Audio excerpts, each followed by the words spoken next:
Bonjour mes petits manchots, vous allez bien? Avant de commencer, un coucou spécial à Emma, 4 ans, qui me regarde, ainsi qu'à Jonathan, élève de maternelle à l'école Amiro, et sa petite sœur Jasmine. J'espère que vous allez aimer mon histoire aujourd'hui intitulée Petit manchot n'est pas parfait. Écrit et illustré par Steve Salmon. C'est lui qui est l'auteur et l'illustrateur du livre parce qu'il y a seulement un nom ici sur la page couverture. Des éditions Coup d'œil.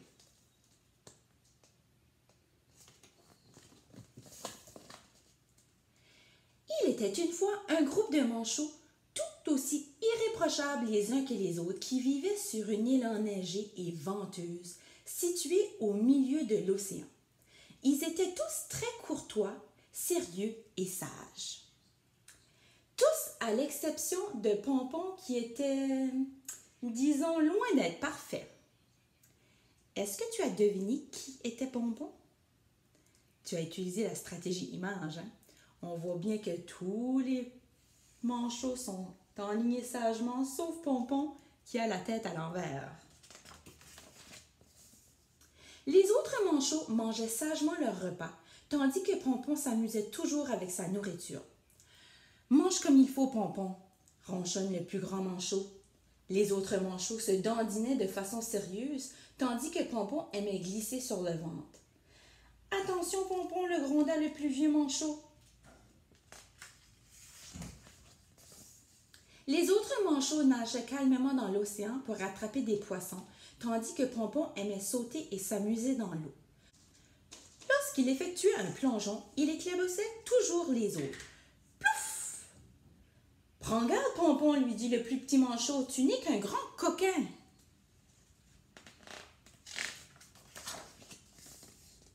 Lors d'une journée très froide, tous les manchots se blottirent les uns contre les autres. Pompon se réfugia alors au centre du groupe pour se réchauffer. Il s'y sentait en sécurité. Alors qu'il était blotti contre ses amis, une envie soudaine le pressa et il ne put s'empêcher de...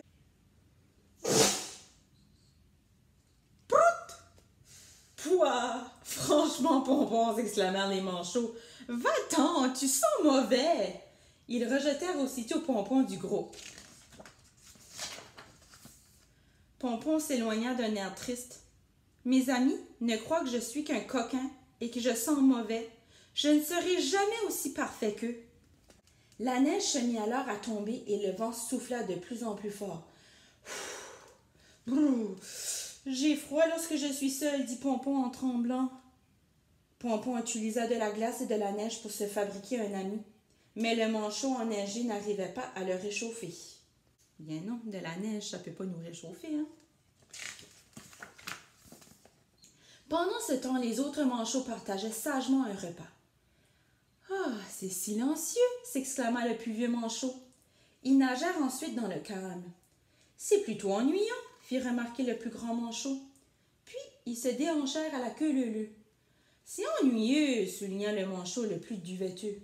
« J'aimerais que Pompon soit parmi nous !» dit le plus petit manchot. Qu'est-il arrivé à Pompon demande le plus vieux. Il est seul et il fait très froid.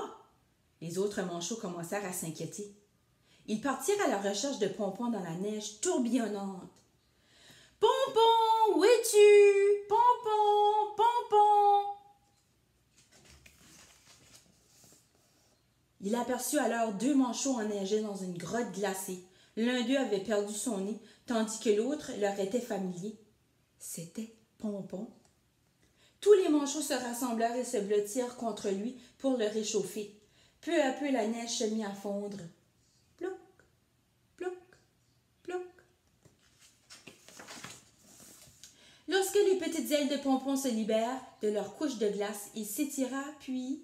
Chatouille, chatouille, chatouille, chatouille! Tous les manchots éclataient de rire. « Oh, Pompon, dit le plus petit en ricanant, c'est si bon de te retrouver! » Maintenant qu'il était entouré de ses copains, Pompon réalisa qu'il n'avait pas besoin d'être parfait, puisque ses amis l'aimaient tel qu'il était. Et mon histoire est finie. Alors, dans cette histoire, la morale est qu'il n'y a personne de parfait. L'important, c'est de faire de son mieux. Hein? Même moi, je ne suis pas parfaite. Je me suis rendu compte l'autre jour dans le livre des tacos que j'ai dit jalapeno au lieu de jalapeno. Parce qu'en espagnol, le J, on le prononce comme un H. C'est pas grave, je me suis repris, j'ai appris quelque chose de nouveau. Hein? L'important, c'est de faire de son mieux. Parce que ça nous arrive tous de faire des erreurs. Et toi, qu'est-ce qui te rend unique et différent? Comme dans l'histoire, Pompon était un manchot unique et différent des autres. Aujourd'hui, dans l'application Flipgrid, je t'invite à me raconter qu'est-ce qui est arrivé au début de l'histoire, au milieu et à la fin. J'ai hâte de t'entendre faire le rappel du début, du milieu et de la fin dans l'application de Flipgrid. Au revoir mes petits manchots!